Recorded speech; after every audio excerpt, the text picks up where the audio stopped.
Hi, everybody. Welcome to Committees in Congress 4.5 Part 2. This section of notes you will notice is fairly brief on your page. However, you may need to write on the back page. You may need to extend some information just depending on how much you're going to include in your writing. Also, at any point, you need to pause the video so that you can fulfill what you need to write. Please do so. So we're talking about committees in Congress. So we have water standing committees, and these are those permanent committees that don't change. So they're going to be there year in, year out.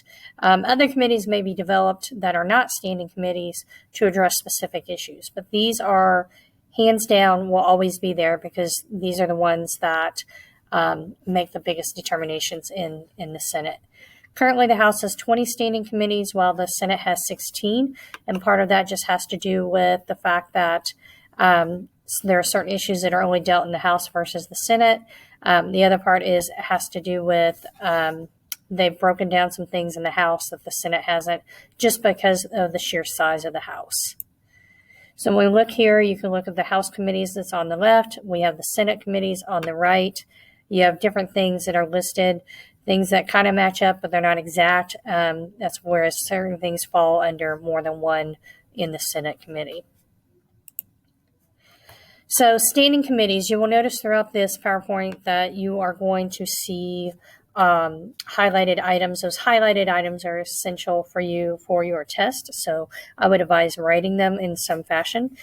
Feel free to paraphrase as you need to. So why are they important? It's because this is where basically bills receive their consideration in this location. So if a standing committee decides to dismiss it, that bill may never be heard. So pretty much to get a bill passed, it needs to pass through a standing committee. The standing committee pretty much sets the tone whether or not a bill is going to pass.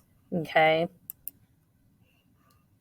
So how do you become a part of a standing committee?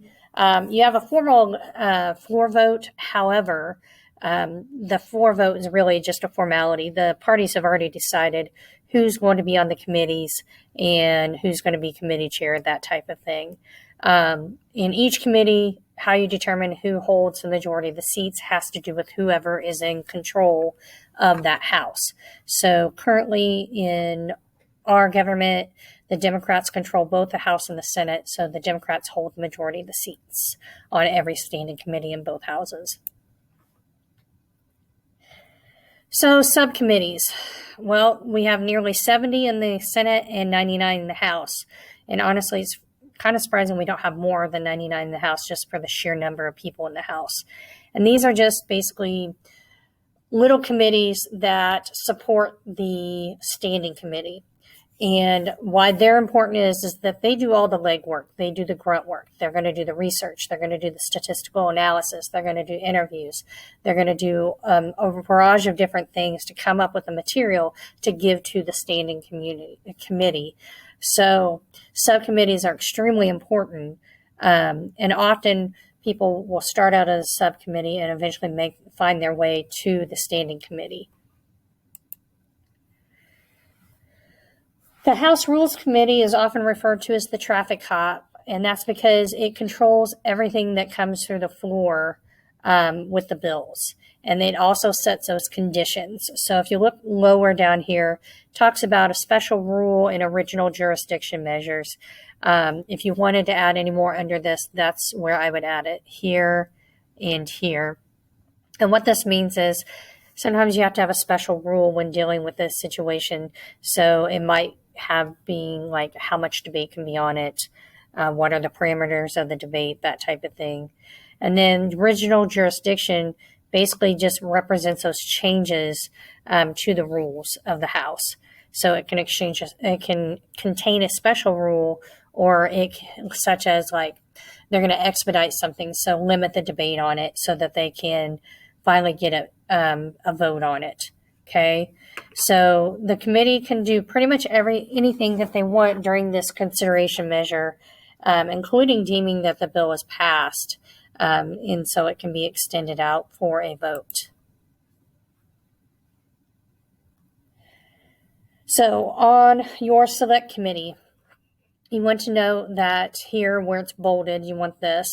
It is the oversight function of the government, okay? So what that means is it has the authority to conduct investigation of federal agencies or specific issues.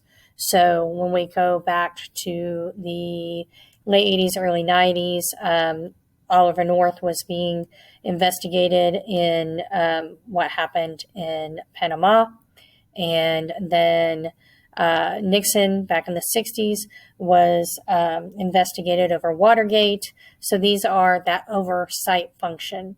So their job is to keep the government in check and to monitor its departments and making sure that they're doing what they're supposed to do. So they keep them accountable.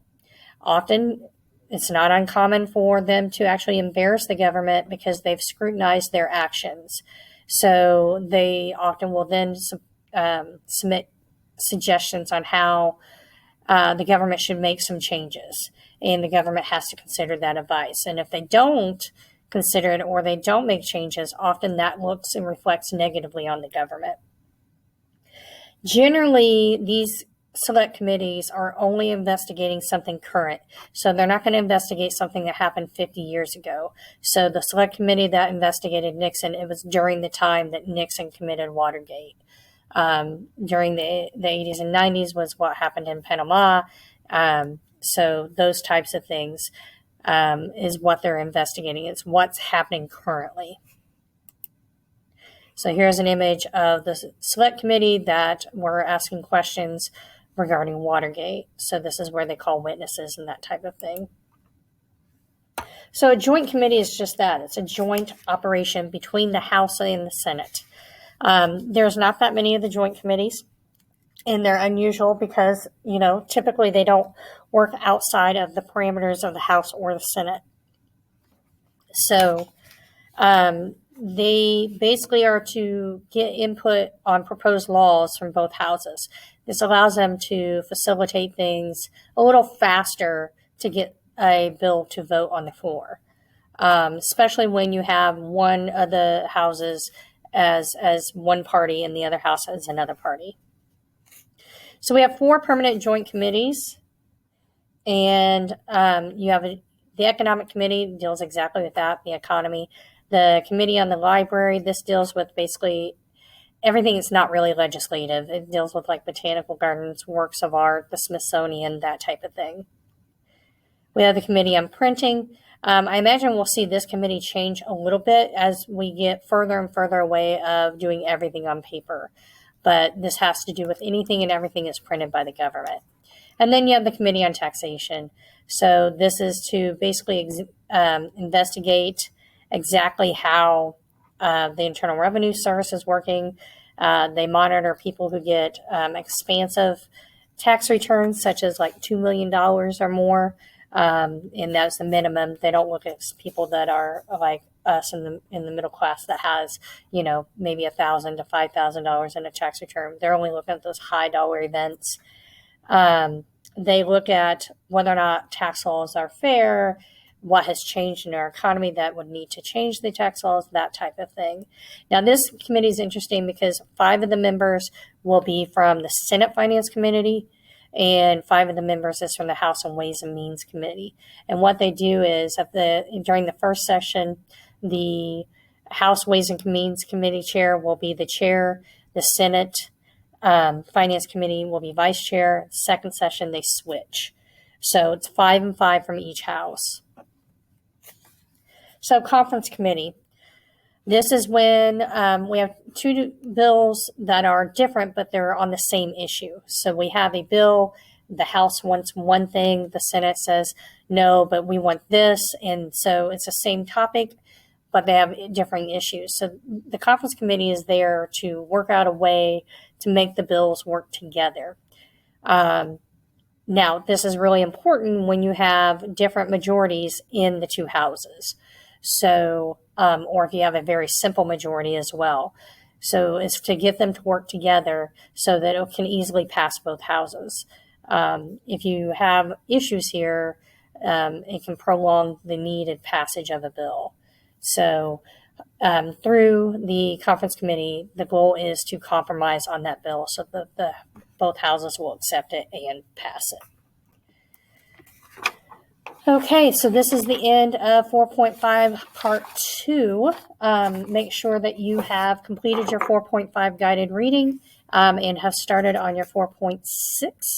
We will be quizzing this Friday over this chapter, and we will complete 4.6 on Wednesday and Thursday. Let me know if you have any questions. Send me an email. Have a great day.